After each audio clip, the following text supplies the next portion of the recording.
So I just wanted to thank Dr. Pope for his great presentation and introduction of this topic, and also acknowledge that this science really is in its infancy. And so it's really exciting to present these results to you. And you guys really are getting like the most cutting edge work that's been being done in this domain. So I think we can all agree that air pollution is a historic and current public health problem in Utah. We have these winter inversions in addition to growing issues with summer wildfires. We live in a state that for some reason loves to blow off fireworks in the middle of the summer, and we have this growing issue with ozone air pollution. So our work is cut out for us here. So the health effects of these emissions and pollutants have been well documented, as summarized by Dr. Pope. And Utah actually has a rich history. You lost your sound, Judy. Oh, can you hear me? Can you hear me now? Yes. I can hear you. I can hear you, Judy. I can Okay. hear you. I think I just need to sit closer to my screen. We still lost you somehow. Oh, No, I can hear Jared. It's you. Let's Yeah, make sure Jared, you're I not think it's muted. you.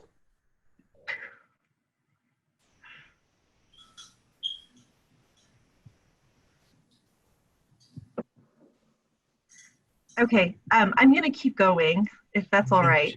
Okay, so yeah, Utah has a rich history of also contributing to significant health studies on this topic.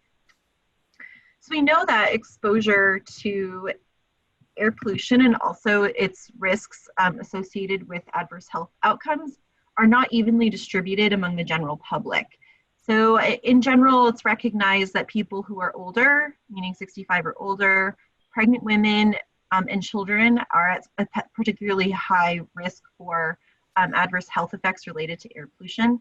And it's also recognized that communities with poor air quality may have more of a risk for health effects. And I just wanted to say, in the light of everything that's going on, these communities that typically have poor air quality tend to be communities of color and also low-income communities. So I think it's really important that we think about these inequities as we go about our research.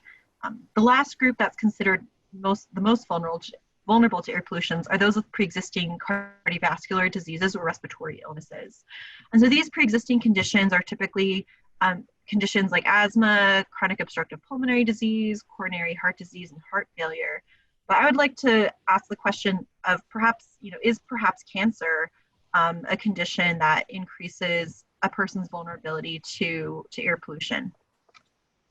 So why should we care about cancer? So in 2019, an estimated 16.9 million persons have ever been diagnosed with cancer. All these people's cancer survivors.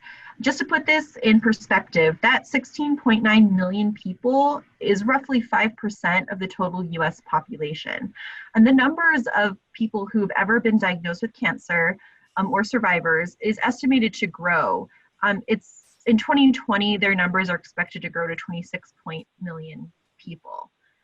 So cancer diagnosis itself is pretty devastating, but in addition to the cancer itself, these survivors may have complications related to both their disease and the treatment that cured the initial cancer itself.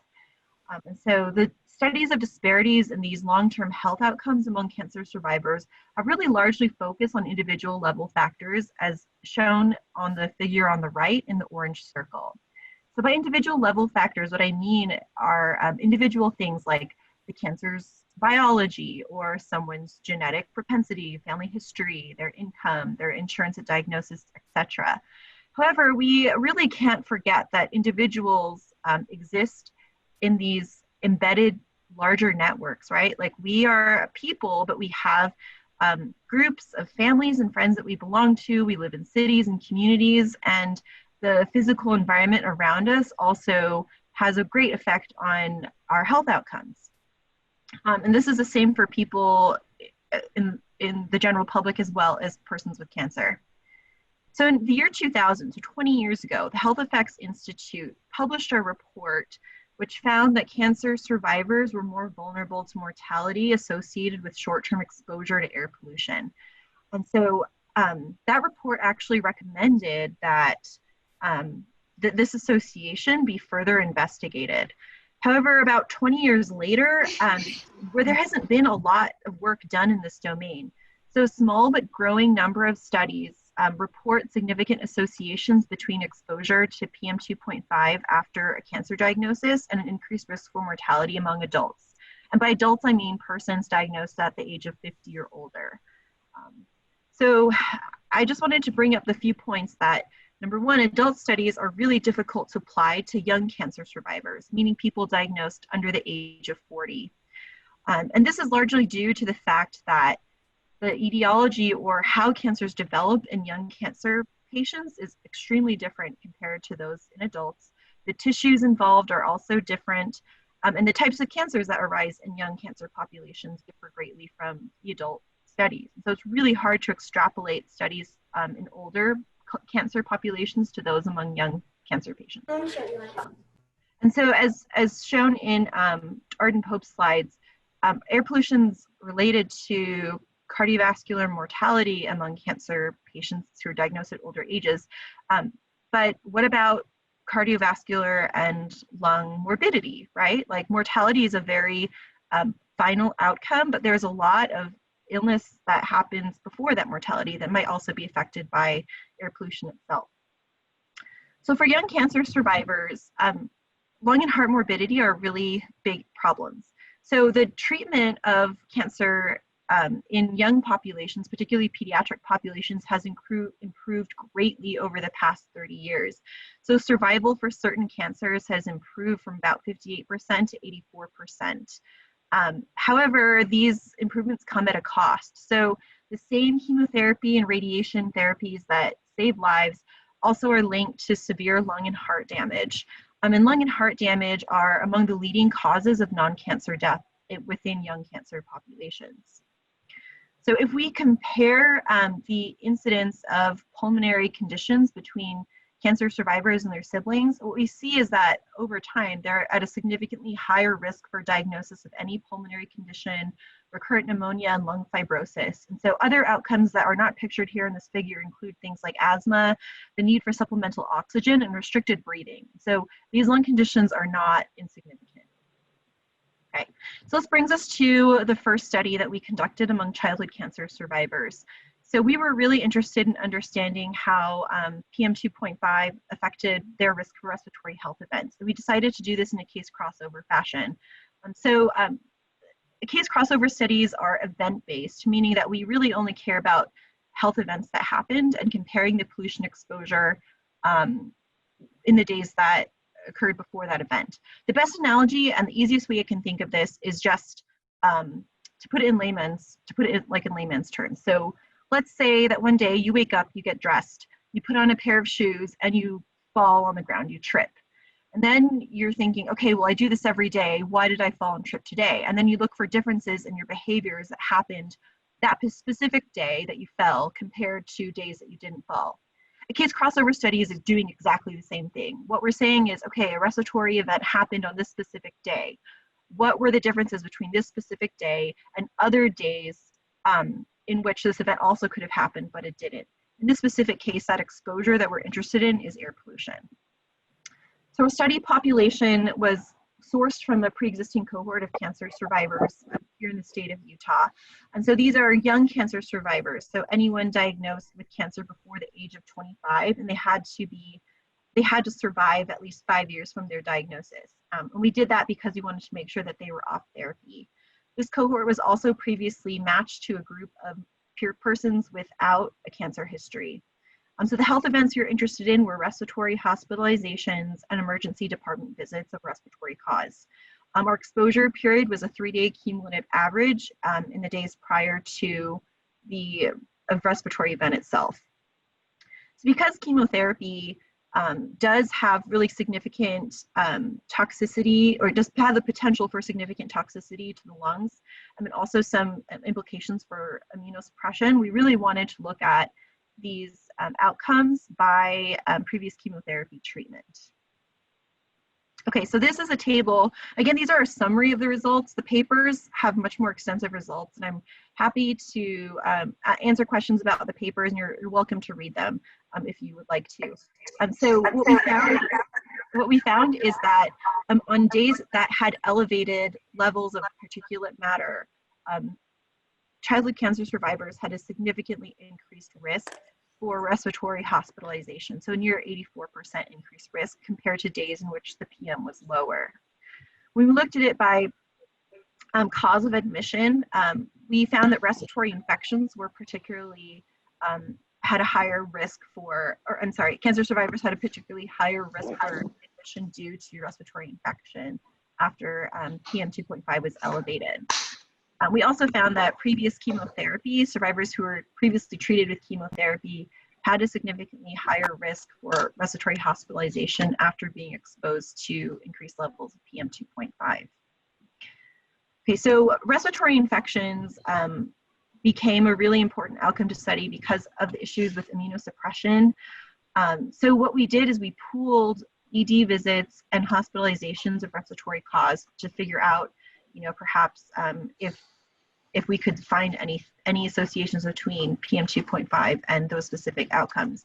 And we did. So unfortunately, the main effect trend's positive, but isn't statistically significant. But when we stratify our associations by race or ethnicity, we found that after days in which PM2.5 is elevated, Hispanic cancer survivors had a significantly increased risk for respiratory infection. We also found that the risk for respiratory infection was much higher among cancer survivors diagnosed at the youngest age groups, between 0 and 3 years of age. Okay, so lastly in this paper, we wanted to understand if the risk that we were seeing among cancer survivors was much higher than cancer-free persons. And so this figure here shows the odds ratios for the risk of PM2.5 and respiratory hospitalizations among the cancer-free sample, among cancer survivors that were not treated with chemotherapy, and among those that were treated with chemotherapy. We have two outcomes here shown. So the top shows respiratory hospitalizations and the bottom shows respiratory infections. And so what we see is that that the risk for respiratory hospitalization after days in which PM2.5 was elevated increases in this almost dose response manner, with cancer survivors who were treated with chemotherapy at the highest risk. And when we compare the odds ratio between the cancer-free sample and cancer survivors treated with chemotherapy, you see that the risk is significantly higher among those treated with chemotherapy. Okay. And we don't really see the same statistical significance for the effect modification, but we still see this positive dose response, this dose response trend for the outcome of respiratory infections. All right, so our second study, we wanted to understand if PM2.5 was increasing the risk for mortality among pediatric, adolescent, and young adult cancer patients from diagnosis onwards. And so we utilized two cohorts of pediatric and AYA cancer patients who were diagnosed from 1986 to 2015. We wanted to follow them for 5 and 10 years after their diagnosis because those are timeframes that are used widely in the clinical literature to communicate patient prognosis. So when patients are diagnosed with cancer, oftentimes they'll ask the doctor, like, what are my chances of survival? The doctors will say, 60% of people with your diagnosis survive after 5 years. And so we wanted to make sure that our results were relevant to a clinical and public audience. So we measured average PM2.5 at every single residential location in UPDB records. And we're able to do that because UPDB has access to a wide variety of administrative, medical, and vital records that enabled us to track residences over time. So we also examined results by specific cancer diagnosis, socioeconomic status, and stage. So what did we find? Well, among pediatric cancer patients, we found significant associations between exposure to PM2.5 and mortality after diagnosis. And the top here shows that patients diagnosed with lymphomas and CNS neoplasms or central nervous system tumors have a significantly increased risk for mortality associated with PM2.5 at 5 and 10 years after their diagnosis. I just wanted to mention that these cancers also have, there's evidence of associations between air pollution and incidence of these cancers. So it's really interesting to see that continued exposure to air pollution after a diagnosis may also have a significant role in patient mortality. So we also looked at all-cause mortality and found significant associations between PM2.5 and all-cause mortality for patients diagnosed with lymphoid leukemias, lymphomas, and central nervous system neoplasms. Okay, so let's talk about the adolescent and young adult cancer patients. So we examined, again, the association between PM2.5 and cancer mortality, and we found significant associations for AYA patients diagnosed with CNS neoplasms and carcinomas. And then we also found significant associations for any type of AYA cancer and all-cause mortality. Patients diagnosed with CNS neoplasms also had a significant risk for all-cause mortality due to air pollution, and those patients also diagnosed with carcinomas. I should mention that carcinomas, we looked at these stratified by site because carcinomas are a diverse family of cancers, and we found that this association was significant and positive for patients diagnosed with breast and colorectal cancers. So someone brought up the question of the NAAQS annual standards and whether or not those standards are sufficient to protect public health. So we were also interested in that question, and we wanted to look at whether patients that were exposed to chronic air pollution higher than the NAAQS standard had a higher risk for mortality than those living in or exposed to pollution below that standard. And so what we found is that patients who were exposed to PM2.5 greater than the current annual standard had a significantly increased risk for cancer mortality and all-cause mortality. And I just wanted to point out that we found a significant association for melanomas and skin carcinomas in this analysis that we didn't see in the continuous analysis. And so what this suggests is that the effects of PM2.5 there might be a significant dose response association that we're seeing, in which, like, perhaps, mortality from specific cancers isn't going to be affected by PM2.5 until it reaches a certain threshold. Okay, so we also found the same association when we looked at all-cause mortality for melanoma and skin carcinomas. So, okay, so in this figure, we wanted to understand how cancer stage at diagnosis could potentially had different associations with PM2.5 and cancer mortality. And so we looked at it by local, regional, distant, and unstaged cancers. And what we found is that the results for association of fine particulate matter and mortality vary significantly by the stage in which patients were diagnosed. So what we're finding is that it appears that 5 years post-diagnosis, that local and regional cancers have the highest risk for PM2.5 associated mortality compared to distant or unstaged tumors. And we see the same association here at 10 years post-diagnosis.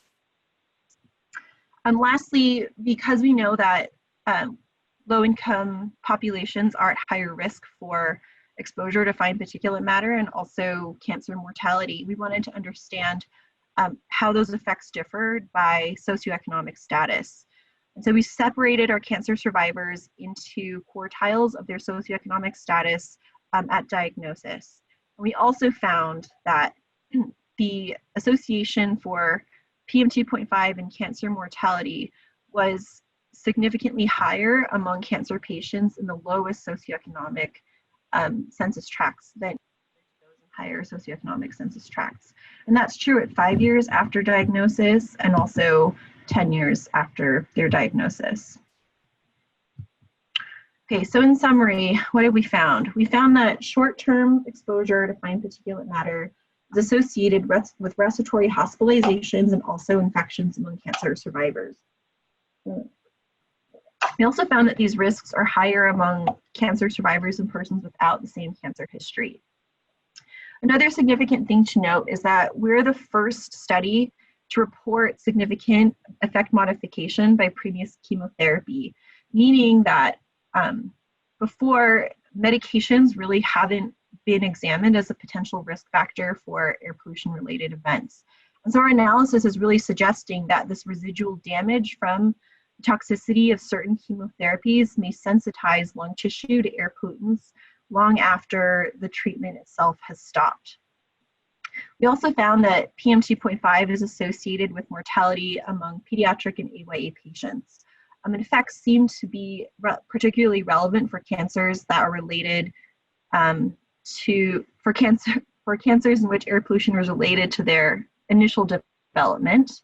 And we can also say that because we found that cancers at local stages appear to be the most affected. And what this means is that perhaps, air pollution may have this effect of continuing the carcinogenic process even after patients are diagnosed with the disease. So our studies have some pretty wide-ranging implications for policy and science.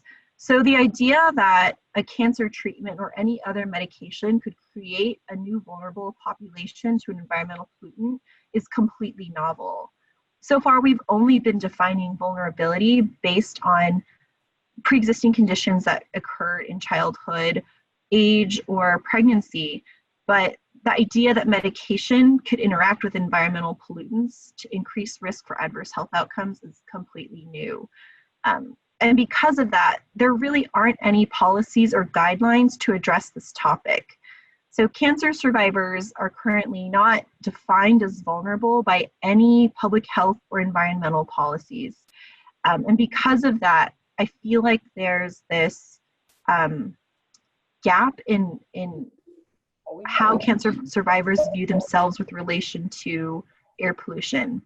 In addition to that, clinical guidelines for long-term survivor care do not recommend limiting air pollution exposure as a way to prevent pulmonary or cardiovascular disease.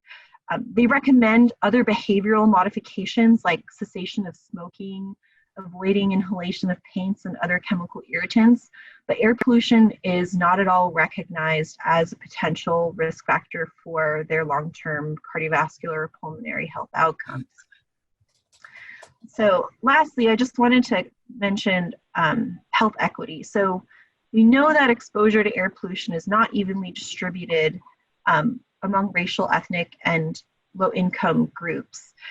We also know that racial and ethnic minorities may have an increased risk for cancer, and they also have an increased risk for mortality from cancer. And so understanding how these factors in the physical environment affect their long-term cancer outcomes could be particularly relevant to improving outcomes in these vulnerable racial and ethnic populations. Okay, so I'd like to acknowledge our many collaborators, both at the University of Utah and BYU. I also would like to thank our funders at St. Baldrick's and National Institutes of Health.